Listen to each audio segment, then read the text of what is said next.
Hey everyone, I'm your host Natalie Bode. On the show today is a retired American BMX racer who made history by becoming the first U.S. man to win an Olympic gold medal in BMX racing at the 2016 Rio Games. Please welcome the one and only Connor Fields to the show. BMX is not super common. It's not like a sport you just start playing and you pick up a ball and kids try all types of sports. So how did you originally get introduced? My mom found a flyer advertising the local Las Vegas BMX racing track when I was 7 years old at a bike shop. So, just like most kids, I learned how to ride a bike. And I would ride my bike around the neighborhood, try to pop wheelies, just like kids do. And I must have had a flat tire or something. She ended up at the bike shop, found the flyer, and thought, hey, Connor might like this. Took me out to try it. And that was that. That was the beginning. Your mom's pretty cool for that. I think most moms would be like, this sounds like it has an element of danger. Maybe we shouldn't do this. It's funny that you say that because, as I got older, because when you're young, the speeds aren't as high, it's not as dangerous, but then the older you get, the faster you get, it gets more and more dangerous. And as I got older and I started getting hurt, I would look at my mom and be like, this is your fault. Like, this is on you. Yeah. How old were you when you first began? 7. So 7 years old, your mom finds a flyer. What was your introduction to it like? She brings it home, asks if you want to do it. What are those first stages of it? I don't remember that specifically. I do know that when I was a kid, I had endless amounts of energy and I wanted to just bounce off the walls all day. I was doing other sports at the time, soccer, flag football, baseball. I was trying everything. And when she found the flyer, we drove out and we watched the races first. I didn't race the first time, but we just went and watched. And I just thought it was the coolest thing I'd ever seen. So the next week, we went back to the track, and I had my helmet on in the driveway before we backed out of the driveway. And my dad loves to tell the story because it was a 20-minute drive to the racetrack, and I was driving down the track in the back seat with my helmet on because I was so excited. And I started racing, and I still played other sports for a couple more years, but it started getting to the point where I would leave baseball practice early to make it to the races, or I would have to choose between the flag football game and the races, and I would always choose the racing. So at that point, maybe around 10, kind of stopped doing other sports and just focused on BMX. So when you were 10, at that point, you prioritizing it, was it because you just enjoyed it more, or was it also because like, hey, I'm pretty good at this, that's feeding into my enjoyment, I can tell I have an edge in this sport versus the others? It was 100% just because I loved it. At that time, BMX racing wasn't in the Olympics. It wasn't eligible for college scholarships. Like, there wasn't really a future to be had. And now as an adult, I talk to my parents, and they admit that they were a little bit hesitant to, let me just go all in on that. But it was just what I wanted to do. I'd get home from school, I'd jump on my bike. I'd ride my bike for a couple hours until we went to the BMX track that night for practice. Then I'd get home and I would watch an old I'm gonna age myself, a VHS tape of like past races. And I just thought it was the coolest thing. It was all I wanted to do. And my parents just said, this is what he wants to do. He's passionate, he's putting in effort, and he's putting in work, so we're gonna support him. What is a BMX practice like at that age? Maybe not, from what you can remember. I know obviously it got more rigorous as you got older, but at that point, what did a practice look like for you? Just riding. And when you're young, and what I always suggest to parents when they ask me is just go ride. The more time you can spend on your bike, the more comfortable you can get and kind of make the bike become an extension of you, the better. So I would go and I just try to jump a new jump, or I would try to go faster. I'd try to race an older kid or whatever it was. And I was just trying to continue to grow and to get better. At what point did it go from having fun to, I'm an elite athlete at this, I have to put in more time, my training needs to look different? So there's kind of two answers to that. So when I was 15, 2008, I watched the Olympics. And the 2008 Olympics was the first Olympics that BMX racing was in. And it was in China, and the time zones were weird and different for America. So I stayed up all night, and it was like 3 a.m, and I watched the BMX races. And I thought it was the absolute coolest thing I'd ever seen. And I decided that I wanted to try to go to the Olympics. And so at that moment, kind of the switch flipped. And that was when I started taking it more seriously, started practicing with intention, really put all my chips in. CPT. I like how you did that. On brand. I'll put all my chips in on that. But with that being said, it was still fun. I loved it. I was a kid. I was just going to high school. I was just normal. It wasn't until I would say probably around 18 when I was starting to sign pro contracts. It was starting to become my job, that it was like, okay, this is no longer just for fun. This is serious business now. And at that point, it's like I had bills to pay. So that's when everything kind of shifts a little bit. And, if you do bad at an event, you're not just bummed because you did bad. You're thinking, that phone bill's still coming on the first of the month, and so that definitely is a shift and changes things a little bit. Like, you can still love it, you can still be passionate about it, but you have to treat it like a job because it is your job. So it's kind of finding that balance between still being passionate, enjoying it, but also understanding that, this is what you do for work. Was there a race you had early on when you are a professional now that you thought, okay, because of this result, like I'm a legit contender? It's gone from a dream to like I have a belief that this could be my reality. Mm-hmm. Yeah, it's a very specific one. 2009, it was my first World Cup that I ever competed in. There's 4 or 5 World Cups a year all around the world, but they had one in 2009 in San Diego. And because of the proximity to Vegas where I'm from, it was real close. I was able to get there. And, it's funny, I was in school that week, nervous for my first World Cup. I was a kid. I was getting ready to race against, Olympians, elite athletes, people that had been pro for 10 years. And, after school Wednesday, we drove down to San Diego and, I'm doing homework in the hotel. And I went in there just ready to do my best. I didn't have any specific expectations. But then, to my surprise and to everybody else's surprise, I started doing really well through all the qualifiers, and I made it all the way to the finals, and I placed third, which stands even today as a record for the youngest rider to ever podium a World Cup. Incredible. But the guy who won was the guy who won the Olympics in 2008 that I stayed up all night watching on TV. Wow. And so a year and a little bit later, I was in third place behind him and another elite athlete from Australia. And I was on the podium, and the race organizers wouldn't give me the champagne because I was 16. Like, everybody was, doing the celebratory champagne, right. And they wouldn't give me the champagne. And it was kind of in that moment that I, along with, my dad and my mom and the other people in my world and Team USA were kind of like, all right, there's something here with this kid. Like, that's not normal. And that was kind of when things escalated to the next step. At that point, I mean, for someone like myself who has watched but is, a novice, I think about how do you go from being really good to being elite at this sport? Are there a couple of things that you think are key factors that separated you as a competitor at that early age?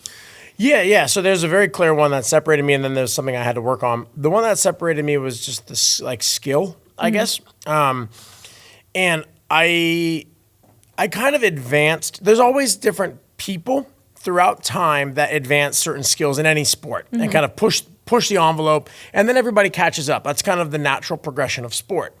When I came into the scene, my skills, and by skills I mean how I maneuvered the bike through the track, the jumps, the turns, my skills were at 16, 17, the best in the world. I wasn't the biggest, the strongest, the most physically fit because I'm competing against like 25-year-old, 30-year-old men. In their prime, right? I'm just a kid. You're developing still. And so I couldn't compete with them physically, but technically I was way better. So there was like a period of time, there was a couple of years where I was technically so much better than everybody else that I could make up for my physical detriment. But then just like with all sport, eventually everybody catches up, and then somebody else comes and pushes the envelope, and then we all have to catch up. And then as I got older, I got bigger, stronger, more physically mature, and then it was kind of the complete package by the time I was about 19. Take me through the time period up to the moment when you officially are on Team USA and you find out that that's now something that you've achieved in your reality. How do I summarize four-year process? One of the biggest moments of... It's a process. So a lot of people don't realize this, but like when you want to go to the Olympics, the qualification process starts 2 years out. So it's a 2-year process, and not just in my sport, that's in all sports. You have to earn a spot for your country, and then each country then divvies up, figures out how they're going to give those spots out. So for 2 years, we're qualifying spots for Team USA. Max spots you can get in our sport is 3. So then from there, Team USA has its own criteria of how they give out those 3 spots. So we are racing against people from all over the world to qualify country points, but then we're also like a race within a race, racing the other Americans because you want to be one of the top 3 Americans. Right. So in a weird way, you want the other Americans to do well, just not as good as you. You know what I'm saying? Yeah. So it's, that was a whole process. And then there's different ways you can make Team USA. You could be the highest ranked rider. You could win the Olympic trials, or you could be the coach's selection. That was the three ways to do it. In my first Olympics, I won the Olympic trials. So that was the most exciting way you can win, because like you earn it and like you cross the finish line and it's yours. So that was a really cool moment. I was 19 years old, a year graduated from high school, and they were handing me, a ticket to the London Olympics, and my mom and dad were there. A bunch of people that supported me the whole time were there, and it was pretty cool. Sorry to cut you off, no, but then you almost don't get to celebrate it, because like, congrats, an even bigger event's coming in 6 weeks, right? So it's like you win the Olympic trials, you do all the press and all that stuff, and then you go hit the ice bath. And you don't celebrate because there's an even bigger event coming. And like, when you leave that event, the anxiety starts to kick in. You're like, you're excited for a little bit, and then you're like, oh crap, the Olympics is coming. It's like you don't even get to enjoy it. That lends itself to what I was going to ask you next, which is 19 years old. I mean, how do you mentally prepare for something like the Olympics? You don't. With that being said, I was actually a part of a study that Team USA did, because it's such a common experience that people can't handle the pressure in the first Olympics they go to, and then they're successful in the second Olympics they go to. It's like a very common thing that happens. But a lot of athletes don't get 2 shots. So they're trying to figure out what can we do to provide athletes with more resources so that they're better equipped to handle the pressure. In a lot of Olympic sports, the Olympics are so much bigger of an event than anything else that they have, right? So if you think soccer, they've got the World Cup. Yeah. They've got MLS, right? So they're used to big marquee events. But if you think of some of the smaller things, rowing, badminton, BMX, sports like that, there's nothing that's even close to the pressure and the scale of the Olympics. And so they give you some resources and try to help you out, but there's really nothing that you can do to prepare for what it's like to be walking through the Olympic Village and LeBron walks by, or be, sitting in the media scrum and there's 50 cameras and people trying to interview you from all over. It was overwhelming for sure as a kid, and the pressure ultimately got to me in my first Olympics. But with that being said, looking back, it is pretty crazy to think about, being 19 and having that experience as opposed to like what a normal night. Like all my buddies were just like after their freshman year of college, like rushing fraternities, like having good times, and meanwhile I'm here like, oh yeah, I'm going to New York City to go be on the Today Show. It's a very different life. The Olympic Village seems like such an enigma. It's like mystical. Everyone talks about it. When the Olympics come around, it's a big source of conversation. What is it really? Like, is it what people think it is? It's all of the best athletes. What do you think it is? It seems like it's a magical land. Like you said, you walk around, there's LeBron, people you wouldn't dream of seeing all in close proximity. And I mean, they talk about how the interactions seem ridiculous. Is that in reality what it actually is? Yeah, no, it is. I think the Olympic Village is probably one of the coolest parts of going to the Olympics.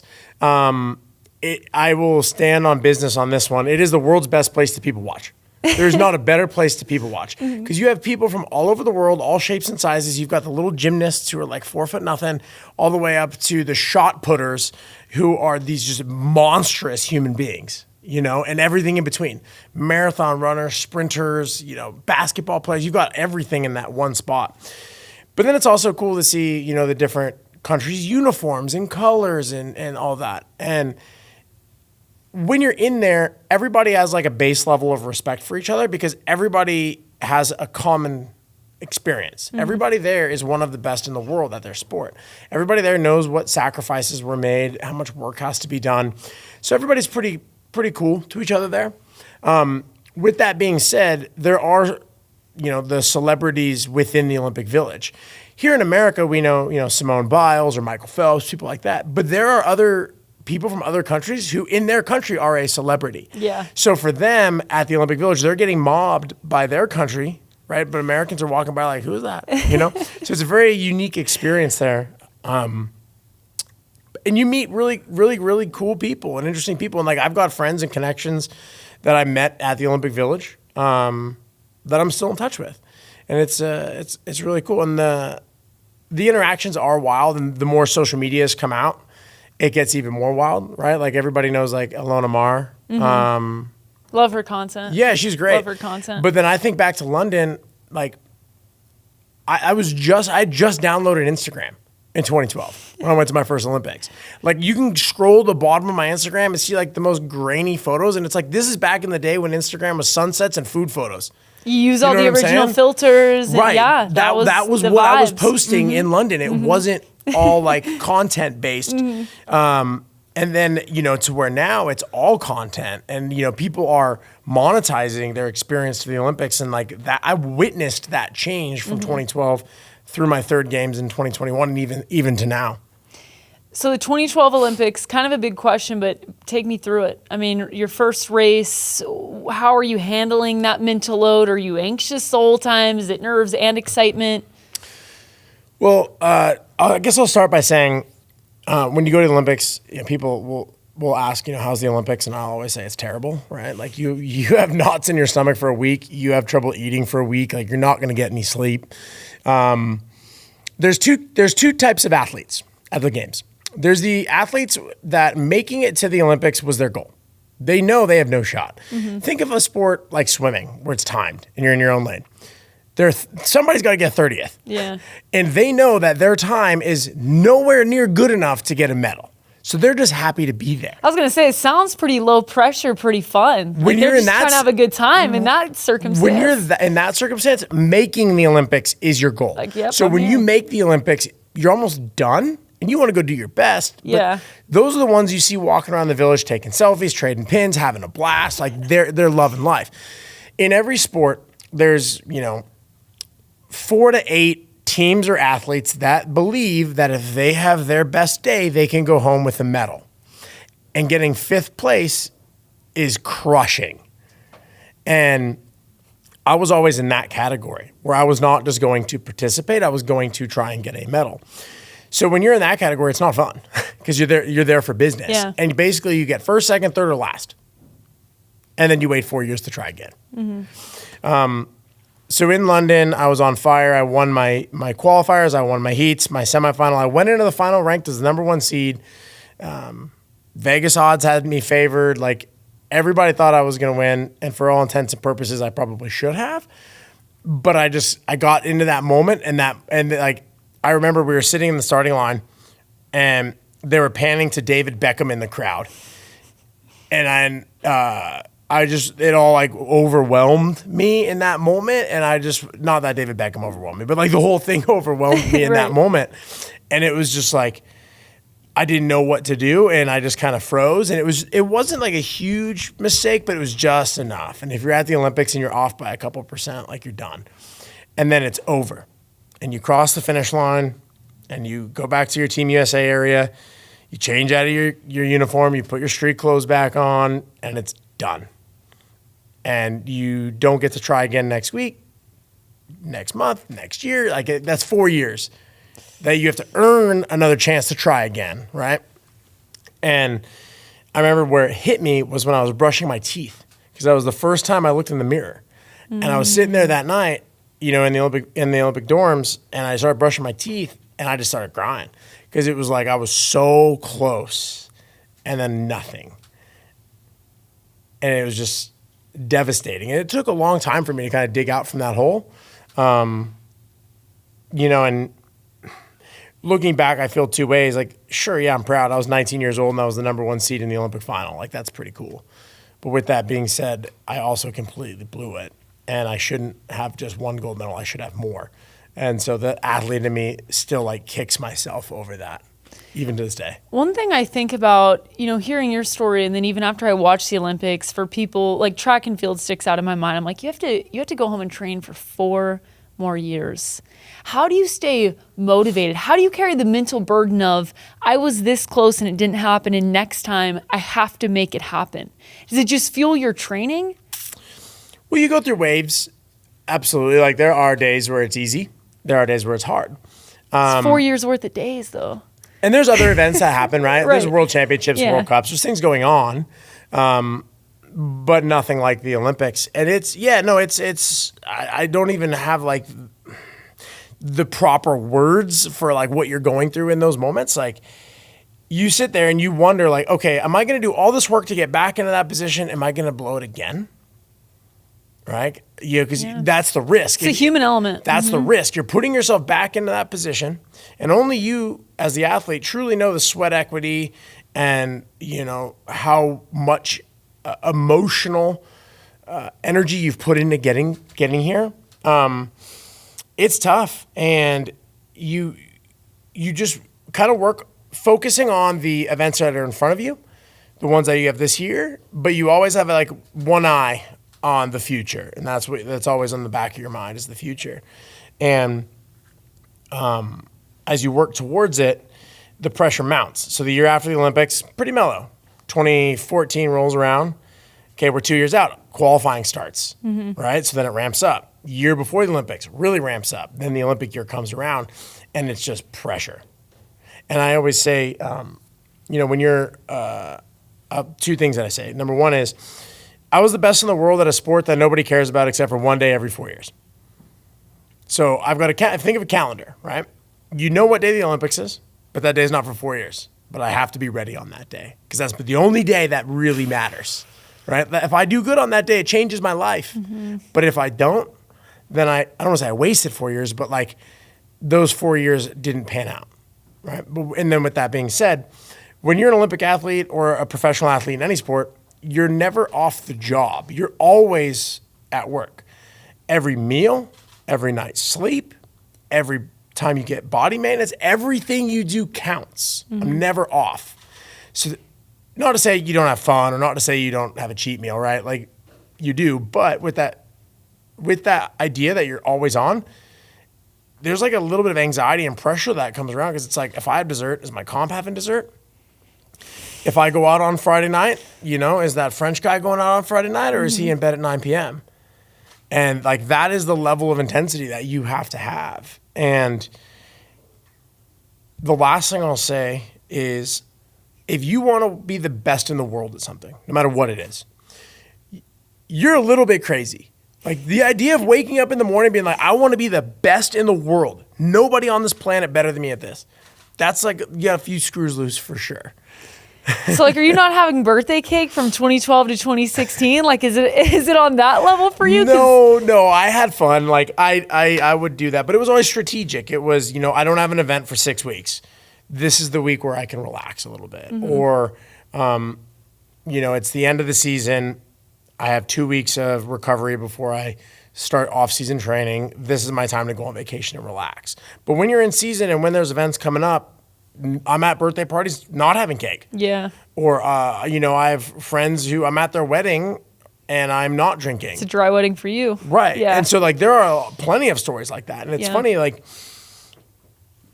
I guess for me, and this is one thing I've tried to get better at, is like, if I just decide I'm going to do something, I just do it. Right. I'm with friends sometimes, like, oh, I want to have a drink so bad, but I'm trying not to drink. I'm struggling. I'm like, just don't. It's simple to you. Don't. It's black and white, right? Because I had to for so many years. Yeah. I had to make decisions based on, does this decision help me win the Olympics or not? And decisions were made based on that one question for 12 years. So when you get to Rio, how different are you as a competitor? Is the mental change even bigger than the physical change? Yeah, so I mean, obviously 4 years is a long time. Yeah. So there's lots of events, lots of things that happen in those 4 years, good, bad, and ugly. Win races, lose races, and everything in between. So you get to Rio, and when I got there, the one big shift that I made, I wanted to win, of course. This sounds really cheesy, but when I brushed my teeth that night after the race, I wanted to be proud of my effort. That was my goal going in, period. Like, the idea is to train so hard and prepare so thoroughly that my best is enough to win. But if I can brush my teeth and know I gave my 100% and be proud of my effort, even if that's fifth place, I'll be sad, but I can at least look myself in the mirror that night. And so that was the whole goal going in, is I want to be proud of myself when I brush my teeth, because I knew how it felt when I wasn't. And that did relieve some of the pressure, because I wasn't going in there just thinking like win, win, win, win, win. It was more just like win for yourself, if that makes sense. No, it certainly does. You do end up winning. Spoiler alert. You get the gold medal. You're the first American to ever do it. How do you describe the elation once you cross the finish line? Is it more relief? Is it pure joy? Both, everything. So the way I describe it is take every emotion and turn it up to the highest level you've ever felt. Excitement, joy, pride, all of that for sure. But there is relief because all that work wasn't in vain. Yeah. There is a gratitude because I started like in those moments, like your brain's going a million miles an hour. The adrenaline's going through your body. But you start thinking about those times where your dad woke up at 4 a.m. and drove you to, whatever event and spent his bonus check on bike parts and did, the sacrifices that were made for you. Or, your coach who, held you while you were crying when you were upset after a bad race or whatever. Like you start thinking about all those moments and it all kind of hits you at the same time, like the joy and the excitement and the holy of the situation, Yeah. but also that was worth it. Oh, and then also like the relief personally of like I put myself back into this position and I didn't mess it up this time, right? And so that like that fork in the road truly changes the rest of your life. And one thing that just happened as of this recording is the Masters with Rory, and he almost blew it again, right? And at that fork in the road, if he blows it again, that's going to affect the rest of his life. He has to live with that forever. Or if he doesn't, it goes the other way, and now he crushed that demon. That demon's gone. And so it's such a cool feeling when you can crush that demon. But then it's just chaos. Like you win, and then you've got a couple of minutes, and they're like, go change in your podium uniform. And then you change in your podium uniform, and then you do the podium, and you have this epic moment. And then they're like, you got to go to drug testing now. So then it's like the ultimate buzzkill because you go to drug testing, and you're like sitting in like a room, with a dude watching you pee in a cup and then giving your blood and doing all that. And then they take you to this, I forget the name of it, but they have this like protocol after you win, where they take you and you just do these media rounds. So then it's like 6 hours of media and you're answering the same question over and over again. Like, trust me, you're happy to answer it. You're like, anybody else want to ask? Like, I'll answer that all right day. Now, I got time. And you do that. But like during this whole period, like I haven't taken a shower. I'm sweaty. I'm exhausted. My legs are cramping. I haven't eaten. My stomach's eating itself because I didn't eat breakfast that morning because I was so nervous. And then you get to the end of it all and like, you're wired, but you're exhausted, if that makes sense. Because your adrenaline's pumping, like it's this epic day. But then like you're tired at the same time, but like, you can't sleep.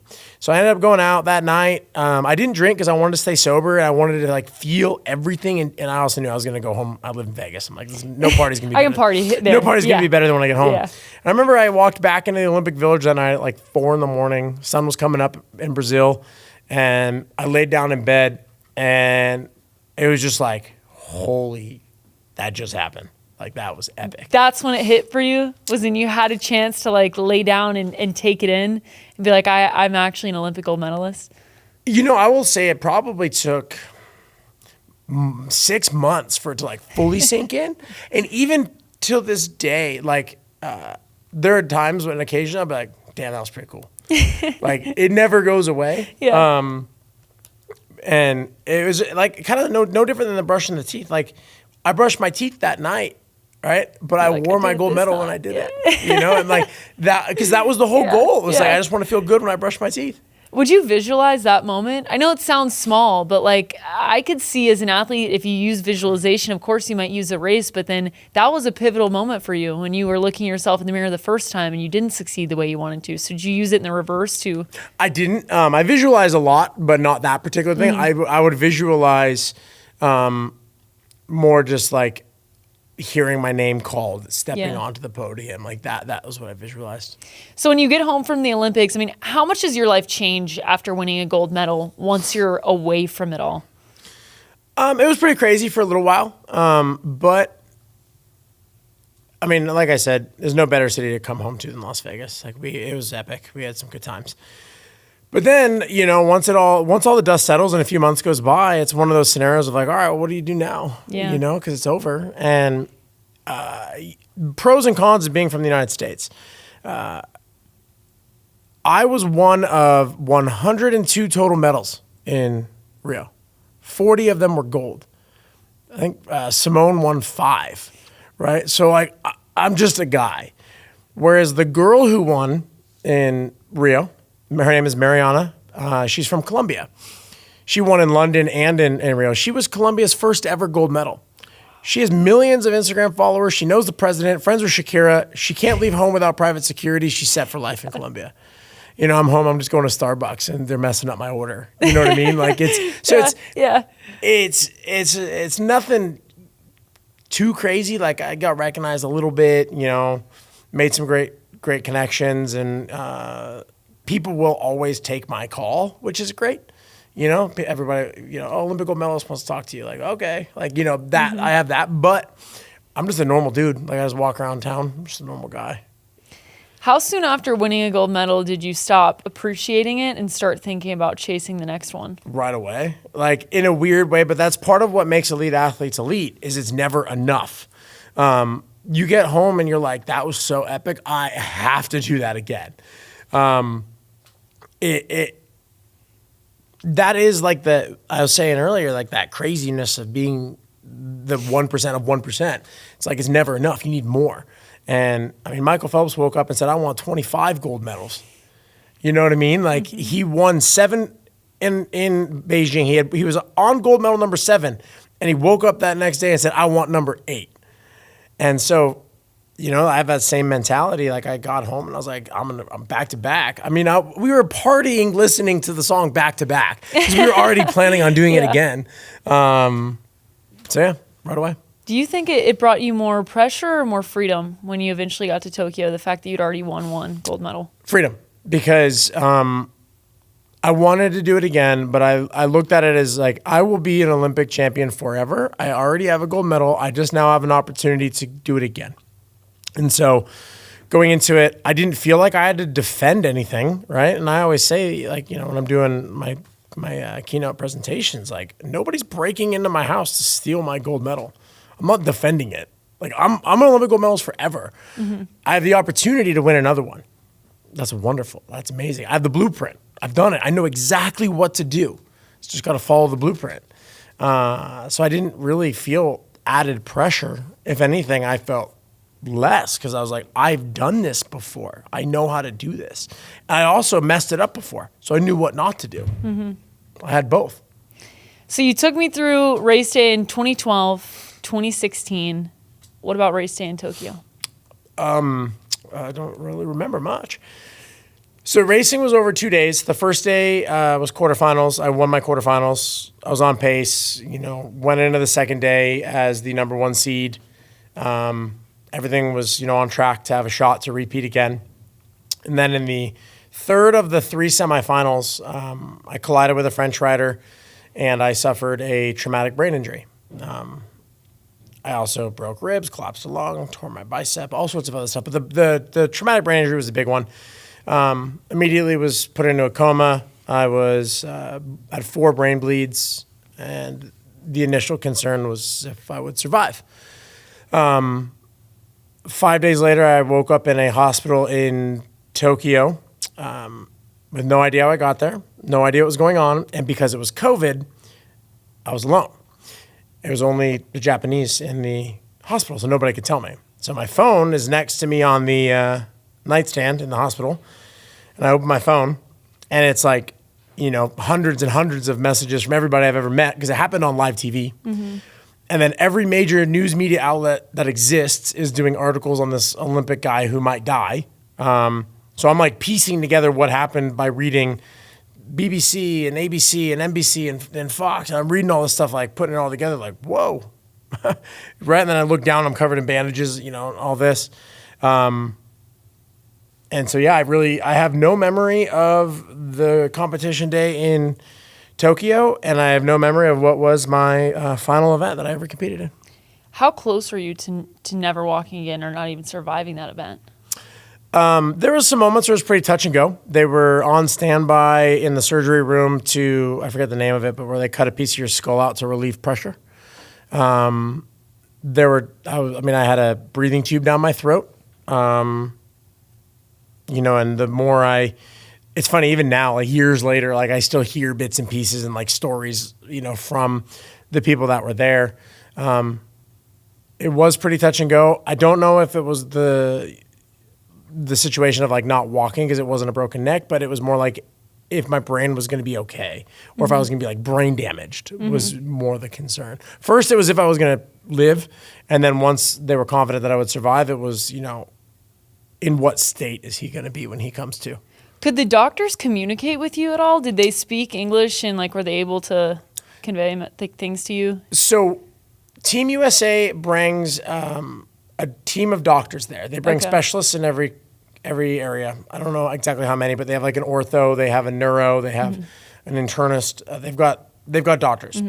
And so the neurologist that was there was the one communicating with me. But like all the scans and everything were in Japanese. So like he didn't know what they said. Yeah. So they had a translator and we were able to figure out how to make it work and then get me home. And then when I got home, that was when like real rehabilitation started and all that. Did you have any desire at that point to watch it back and see what happened if you couldn't remember? Well, I woke up and I pulled my phone out and it was everywhere because it happened on live TV. You had to end up like seeing. even today, if you Google my name, it doesn't come up that I won the Olympics. Like it still comes up the accident. Like that. That is the first thing that comes up. And so like I had no choice. I opened my phone and that was what I see. And I'm like, oh, that doesn't look very good. So yeah, I mean, I've seen it. I don't love watching it. It's not like I wake up, on Saturday morning like I want some coffee and to watch me almost die. But it's part of my life, so I don't run from it. Sometimes people are hesitant to ask me about it, or they don't want to talk to me about it. And my approach on it is, it's as much of a part of my life as winning the Olympics was. It has defined me and changed me just as much. And so I'd obviously rather watch me win, but I'm not going to sit down and watch me nearly die, but I'm not going to run from it. So when you're coming to and you're trying to recover, is the immediate thought, can I ever race again? Or is it, I never want to race again? Both, if that makes sense. So there were times during that period, it was an 18-month period total for rehabilitation. There were times in there where, I would be like, I was 15 minutes away from having a shot to win again. And then if we look statistically, I was the number one seed and just made a mental error in 2012. I won in 2016. I was the number one seed and didn't quite get to finish in 2020. Odds are pretty good that if I came back, I'd probably have a shot to win again, right? But when you put 5 years of work into one day and then right before the final, you get that taken from you, it's not a good feeling. And you want to finish the job, right? So there were days where I wanted to, but there were also days where I was like, fuck that. I don't ever want to do that again. Like, I'm not going to risk that. And so what I kind of came to the thought process was, I'm not going to make a decision until I am better. Yeah. Because it's not fair to myself to make this decision. And my sponsors were great. Team USA was great. Everybody said, we support you. Get better. Let us know how you feel when you're better. And so that was what happened is I went through recovery. I gave my recovery 100% every single day. Hyperbaric chamber every day, doing my exercises every day, sitting in sensory rooms every single day, doing everything that I could to get better. I changed my diet, changed my nutrition, didn't have alcohol for over a year. And then when I finally got to the point where I was better, the neurologist said, all right, Connor, we're going to say that you're cleared. You're good to go, but you need to know that if you hit your head again, you can't take a hit like you used to. You can do whatever you want. We're not going to tell you not to live your life. But think about like a boxer at the end of their career where they get knocked out easier. Like what might have just been a mild concussion is now going to be more severe. And so I sat with that for a little bit, and it was pretty easy to come to the decision of like, I don't want to risk the rest of my life to try to go to my 4th Olympics. I have a gold medal. Like, why do I need to get greedy and go for another one? Now, if the universe could like guarantee me that I was never going to hit my head again, like, of course I would have gone and tried to. But even if there was a 1% chance that I hit my head, it wasn't worth risking the rest of my life to do it again. And when you go through a near-death experience, and I've talked to other people who have, how does it not change you? Yeah. How does it not make you not sweat the small stuff? Like, oh, I'm in a traffic jam. Oh, well, I'm in a traffic jam. I'm alive. I'm here. I'm driving a car. You know what I mean? Like that mindset like has truly changed the way I view the world. And like, I wake up every morning just happy to be here. And like, just how can I help others? How can I make the world a better place? Like, how can I just enjoy life? Because there was times when I wasn't sure if I was going to. And I wasn't willing to risk that to try to go to the Olympics again. What's your relationship like with fear at this point? Because inherently, your sport had so much risk. I mean, I think about before and after that event, how much it must have changed. Maybe it made you more fearless. Maybe it framed fear in a different perspective. What is it now? It's funny, like my sport was so high risk and high danger. And like, I mean, I could give you a laundry list of every single bone I broke in and all that stuff. But outside of that, I'm pretty risk averse. Like in all things, like financially, I'm like very risk averse. I'm like, yep, bonds. Like we're going to go safe, right? This is your life at that point. And like we're going to go, we're going to go and go snowboarding. Awesome. Like I'll go snowboarding. I love snowboarding. Snowboard stays on the ground. I'm not hitting the jump. I still mountain bike. Very mild. Green runs. I'm not going to go on the blacks. Like I'm pretty risk averse, and I always have been. But now it's more like I'm going to live my life, but my number one priority is health. And so in all things, whether it's nutrition or just, activity stuff, it's like I'm going to live, I'm going to have fun, but I'm going to take care of my body because I now know what happens when your body is not right. And I don't want to do that again. Which experience do you think taught you more, winning the gold medal or having a near-death experience and having to decide to give up your sport? That's really hard to answer because they taught such different things. I don't know if I can pick one because I think they play off of each other to make me who I am. Makes sense. What winning taught me, like if I had to pick one thing, what winning taught me was if you work maniacally at something and you dedicate yourself to something and you do all the right things to get there, that you can truly accomplish incredible things. Obviously, it has to be within reason. I had a natural ability and talent and opportunity. I lived in Las Vegas. It's sunny here 350 days a year. I can ride, right? If I was born in Alaska, I probably wouldn't have been a BMXer because I don't have the opportunity. But with that being said, I believe that if within my abilities, I'm never going to be a basketball player. I cannot shoot. But if I woke up tomorrow and I wanted to be an attorney, I believe that I could do all the things that need to be done to become an attorney. And that's what it taught me, is that self-belief that I can do what I set my mind to do, which is an amazingly liberating thing because you don't fear trying things. You don't fear challenges or hard times because you know you can get through them. I have been at the bottom, the depths of depression, self-doubt, things like that. And I believe that I could dig out of those holes because I have the experience of doing it. That's what that taught me. So real quick, I'm going to get on my soapbox. To anybody listening, I encourage you to go through hard times, try hard things. It makes you better. It truly does. Okay, off my soapbox. What the Tokyo one taught me was gratitude more than anything. It is so easy to focus on what you don't have. It is so easy to focus on the negative, what went wrong. But it's just as important, and it's not as easy, but it's more important to focus on what you do have. I don't remember the last day of my 22-year BMX racing career, but I remember every other day, right? And it's like, I remember 99.99999% of my races. Why would I get stuck focusing on that one? I don't remember my final day pulling on a Team USA jersey, but I remember what it felt like to hear your name called as they play the national anthem. And I pour my energy now into things that make me feel good. I pour my energy now into positivity. I try to give that to others. That's what's more important to me than the negative, and that's what I learned. So how do I pick one? I can't. I'm going to give you two answers. And that's what it is. Both are great answers, and you're just such an impactful speaker, so it makes sense that you're doing what you're doing now. But at what point did you decide, okay, I was a competitor, I poured my life into that, but now I need to choose a different purpose, and where did you land with that ultimately? How did you make that decision? So there's a couple things. So when I got back from the Olympics in 2016, the NBC reporter from Vegas said, hey, I want to take you to lunch. Obviously, we'd worked a bunch together in Rio after I'd won and everything. So he took me to lunch and he says, hey, Connor, you're really well-spoken. You have a gold medal. Have you ever thought about being a keynote speaker? And I was like, what's a keynote speaker? I was 23 at the time.